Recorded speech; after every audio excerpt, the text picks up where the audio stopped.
The Connecticut House passed HB 502 yesterday, and it's proven to be quite controversial.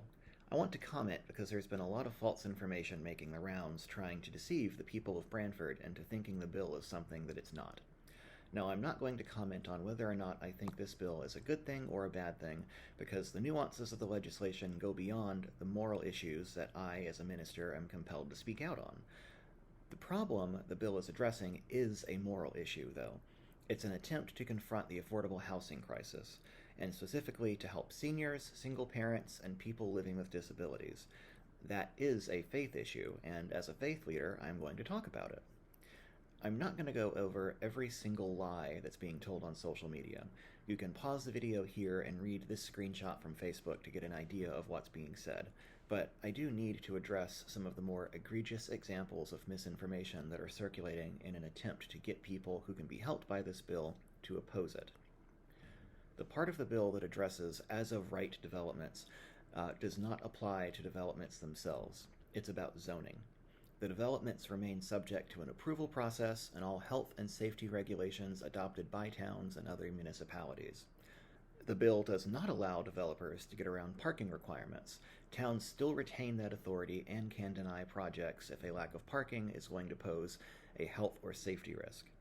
The bill does give towns who have completed affordable housing plans priority for funding for infrastructure projects.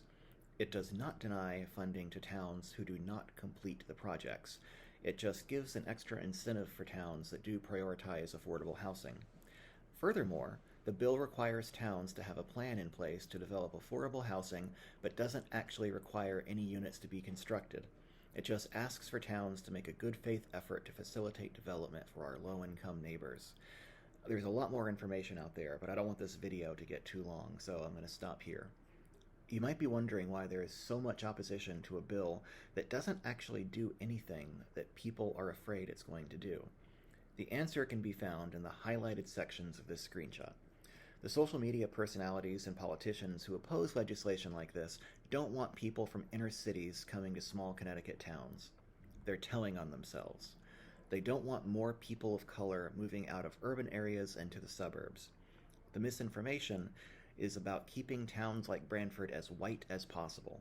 Whenever you see something being sensationalized or see something that is too good or too bad to be true, I encourage you to think critically, take the time to Google, and ask yourself who benefits from creating hysteria. Someone always does, and it's never going to be you.